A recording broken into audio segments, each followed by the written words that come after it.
Hi there, this is Åsa with a new process video. Today I'm making a layout of the Halloween decorations that we made last year, and we made like a small craft exhibition on the mantelpiece, and I took a few photos. My son, he started asking for Halloween decorations, I think already when summer was ending, and I told him, you know, that's several months until it's time for Halloween, and he said, yeah, then we have time to make many. So that was kind of the start for this layout, because that's what I'm going to write as journaling on this page. I have 3 photos for this page, and they are different angles and close-ups of the display that we made. And the things that we made are different kind of monsters made from toilet paper rolls and other kind of paper packaging. And we painted a lot and added those small googly eyes to make them charming, and fiber for hair and stuff like that. So we had a lot of fun, and that was quite a nice display that we had until it was time to put up the Christmas stuff. I will start this process by making my own Halloween colored background paper. So I took a script, or it's a black piece of paper with lines of text, simple text just running across the page, and in white, and I sprayed it with some green and orange spray paint, just to make it look a little bit more like Halloween-ish, kind of that way.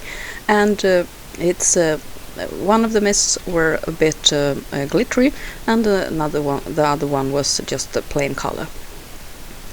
I made some drops of just black ink, but I will end up covering up most of those blots there with the photo block, because I have 3 photos and they cover pretty much all of that middle piece of the paper. I have a limited supply of Halloween stuff. Before, I haven't really made any Halloween layouts, but a few years back we have made the pumpkins, and the kids have been to costume parties, and we have had the opportunity to take more photos with the Halloween theme. So my dwindling supply of Halloween papers, I needed it to last a bit longer, so I made this background, and I will also try and use some orange and black paper as matting for this layout. And it's not particularly Halloween themed, but I was looking for those colors, and I found these A4 papers that I got as a gift for many years ago. I'm just creating a simple photo mat, nothing fancy about that. I just wanted to get a little bit of color around the edges of the photo block. Instead of just leaving the whole orange and black piece there as a photo mat, I decided to cut all around it, so that it just creates a border around that irregularly shaped photo piece. And I did it with my photo trimmer, and or my paper trimmer. It worked really well. I perhaps cut a bit too long in one place there, but it doesn't show on the finished layout. I really like these photos. I think it's hard to take photos so that the result doesn't become flat. But since these are taken in different angles, and I also get different lights in the top photo, you can see that there's a candle lit in that lantern there, and I think that really helps to give a cozy feeling with these photos, instead of just flat towards against the white background, the wall. I had that green really cute Halloween paper with the small spiders, and I wanted to use that, but I also wanted to be fairly frugal with the thing, and save some for other layouts as well, because I think it's really cute. So I wanted to just use a little piece of it. Now I decided that I liked that green. I wanted to pick up on the green, so I went to my stash and found a paper that had that green tone in it. And but in this style it looks like flowers or a meadow of some kind, and I didn't want that feeling behind my Halloween photos. So I just took a pen and I traced all those, or I drew on top of those white flowery sparkles there with the black pen to make them black, and they almost turned into spiders. I thought that was a really fun idea, and since I was going to cover this whole piece in the middle with that home designed Halloweeny kind of paper, I just needed to make the edge ones black. The ones in the middle I could leave, and the work wasn't that tedious that it could have been. So this is my way of turning this flower paper into a Halloween paper, and I was pretty pleased with myself when I had done that, because it created just the effect that I was looking for. And I got that green color, and the green color I think was the most important. Now I'm just using a lot of score tape to place my rather bubbly paper in the middle of that green cardstock or pattern paper. Now I'm tracing the edge of that centerpiece there with a black pen, just to make it look that it's on top of that background.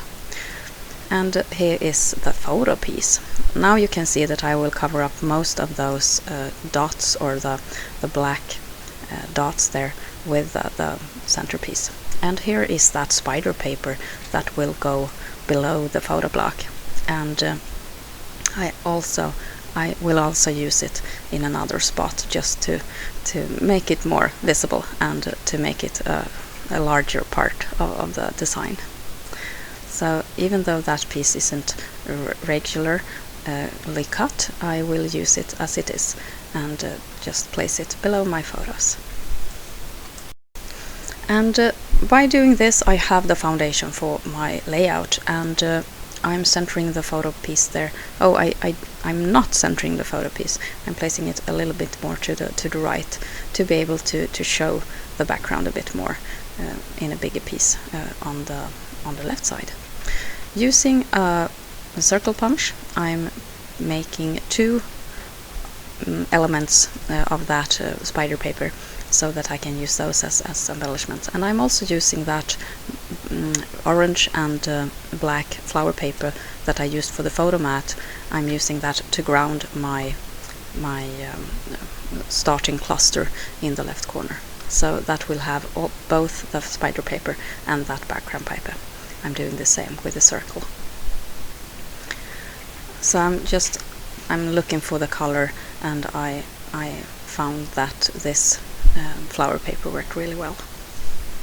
I'm inking everything with black ink to make it stand out a bit, and I don't want to introduce brown into this design, so black ink worked really fine. And I also have a lot of black details in the page, so that was the natural choice.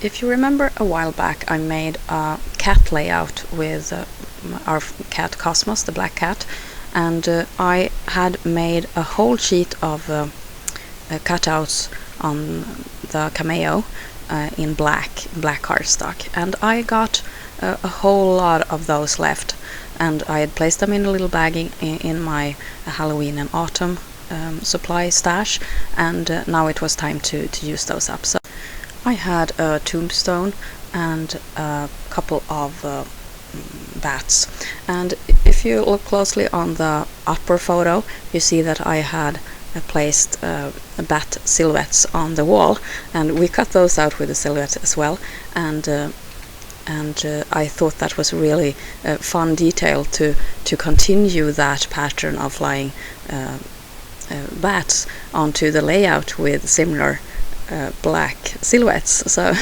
I really like that, and there you see I place it even on top of the photo, so that it continues the group of flying bats. I really like that, and those die cuts were really easy to place and blended perfectly into the design of the page. I placed some of those bats up on foam dots to make the flight a bit more obvious in the design, so they're floating or flying on top of the page.